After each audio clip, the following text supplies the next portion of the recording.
জি। কি করেন আপনি? আপাতত কিছু করছি না। বাহ, চমৎকার, খুবই চমৎকার। চুপ করেন না। এই ছেলের জন্য তুমি আমার সাথে বেয়াদবি করেছিলে? আমার মুখের উপর যা তা বলে একটা চিঠি লিখে বাড়ি থেকে বেরিয়ে গিয়েছিলে এই ছেলের জন্যে? দাব্বা, সংসারটা চলে কি করে? জি।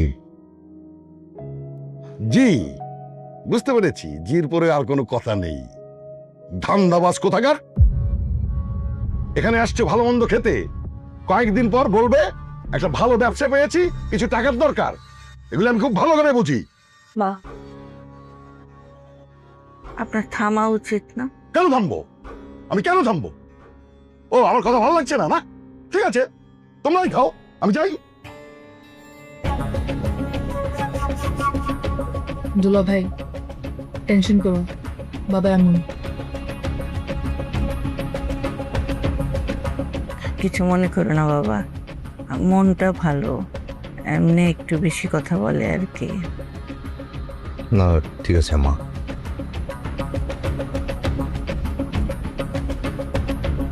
Is everything all right? Absolutely fine. কোনো অসুবিধা হচ্ছে না তো? না না বাবা, it's okay. Good good good. So কি ভাবলে? কি ব্যাপারে? Your honeymoon? বাবা, আই ওয়াজ থিঙ্কিং আমি একটু মানে পরে যাই আর কি বাবা। ওরে কেন? বাবার টাকায় না, আমি আমার হাজবেন্ডের খরচে হানিমুনে যেতে চাই। অ্যাকচুয়ালি বাবা, অফিসে এত কাজ, আই মিন সামনে বেশ কয়েকটা প্রজেক্ট আছে, প্রজেক্ট মিটিং আছে। এই মুহূর্তে যদি আমি না থাকি তাহলে একটা ক্যাওস হয়ে যাবে, সব কিছু এলোমেলো হয়ে যাবে। হ্যাঁ, দ্যাটস কারেক্ট। অফিসে অনেক work pressure, but I will take care of those, okay? But I want you to go for honeymoon, but আমি ওগুলো সব কিছু ম্যানেজ করবো। You just don't worry.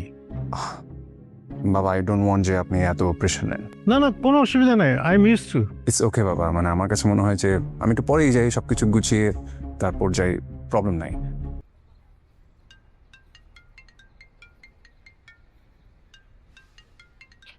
Have you ever looked at a sleek Lamborghini flying down the highway or a Ferrari parked outside a fancy hotel and thought to yourself, man, if I ever get one of those, I'll know I've made it asterisk?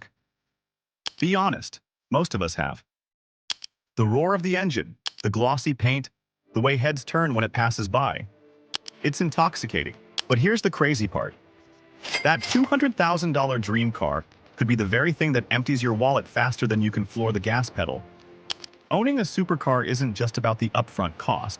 It's the invisible price tags that no one tells you about, the ones that can creep up and quietly drag you into financial quicksand. So let me take you on a ride, not in a McLaren or a Bugatti, but through the hidden world of supercar ownership. And by the end, you'll see why for many people, a $200,000 supercar isn't a symbol of success, but the start of a financial nightmare. The myth of just the purchase price. Most people assume that if you can afford to buy a $200,000 car, then you're set. Simple math, right? You have the money, you buy the car, done deal. But here's the thing. Buying a supercar is like marrying into royalty. You're not just marrying the person, you're marrying the entire lifestyle, the expectations, the constant expenses. Take insurance, for example. A typical sedan might cost you $1,500 a year to insure. Now, with a Ferrari or Lamborghini, you're easily looking at $10,000 to $15,000 annually, sometimes even more depending on your driving history and where you live. And insurance companies don't just see a car, they see risk, accidents, theft, expensive repairs. One small scratch on a McLaren's carbon fiber panel could cost more than an entire Toyota Corolla. Now, imagine paying that kind of insurance year after year. Suddenly, your $200,000 supercar isn't just a one-time purchase. It's a subscription to an extremely expensive club. The maintenance money pit. Let's talk maintenance. A supercar isn't like your average Honda or Ford, where you can roll into the local mechanic and get an oil change for $50. These machines are precision-engineered exotic beasts, and that means only specialized technicians can touch them. Guess what that does to the price tag? A simple oil change on a Bugatti can cost $20,000. Yes, you read that right. $20,000 to change oil. Even Ferraris and Lamborghinis aren't cheap. You're looking at $1,500 to $2,000 just for basic services. And if something breaks, buckle up. Brake pads might cost $5,000. Tires? Around $1,500 each, and you'll need to replace them far more often than you think. These cars aren't built for casual Sunday drives. They chew through parts like candy. And let's not even get into the waiting times. Many owners wait weeks, sometimes months, for parts to arrive from Italy or Germany. Meanwhile, you're still paying insurance, still paying storage, still bleeding money. The hidden cost of depreciation. Here's another sneaky one: depreciation. That shiny $200,000 Ferrari. The moment you drive it off the lot, it could lose $40,000 in value instantly. And unless it's a rare collectible or limited edition, most supercars continue to lose value rapidly. Think about it. Cars are supposed to be assets, right? Something you own that has value. But in reality, most cars are liabilities. And supercars? They're some of the worst offenders. It's like watching a luxury watch tick backwards. You may think you can sell it later to recover some money, but chances are you'll be taking a massive hit.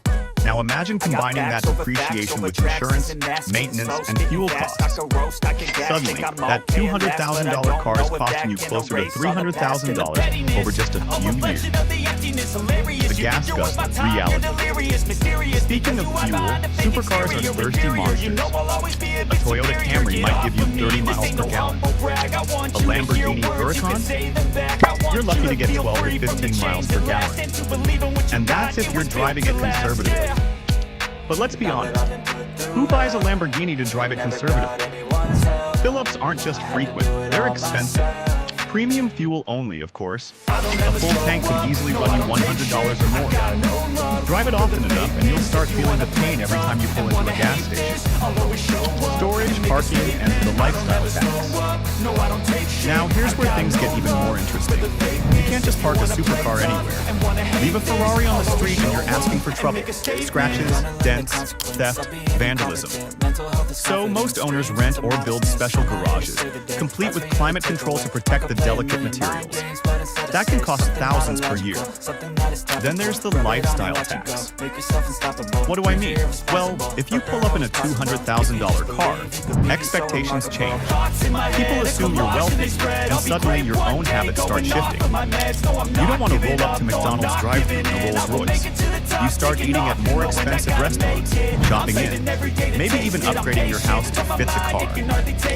Before you know it, the car has pulled you into a lifestyle that drains even more money.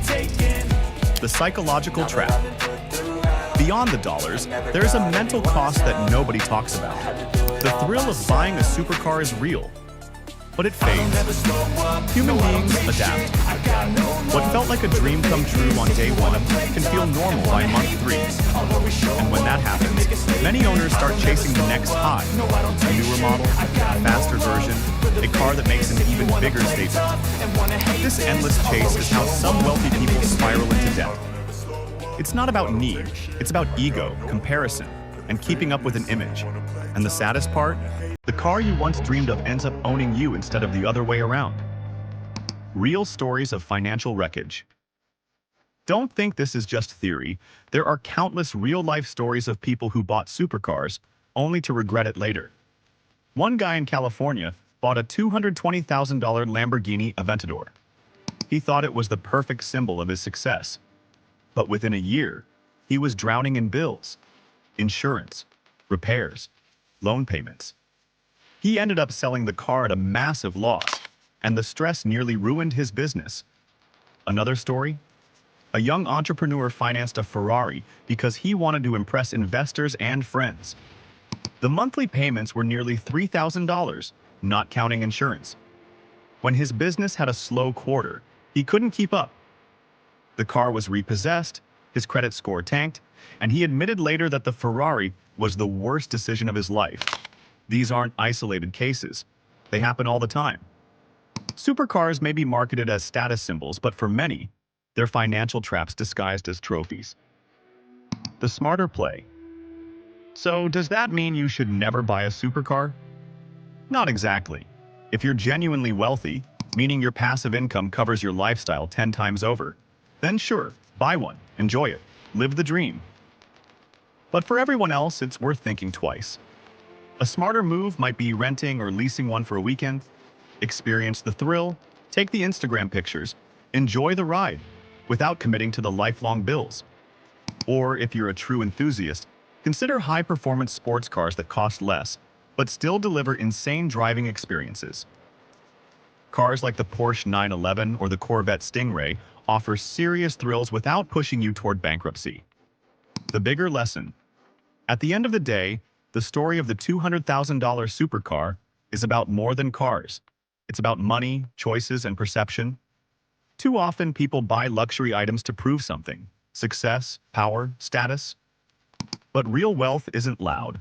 It doesn't need to rev its engine or turn heads. True wealth is freedom.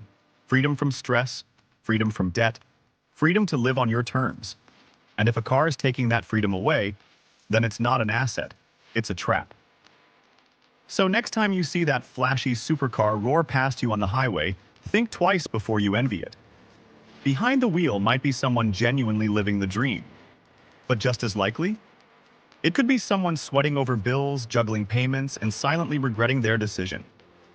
The truth is, a $200,000 supercar doesn't just cost $200,000. It costs peace of mind, financial stability, and sometimes even your future. So before you chase that dream, ask yourself, do you want a car that makes people stare, or a life that lets you breathe easy? If you found this breakdown eye-opening and want more real, unfiltered insights into money, success,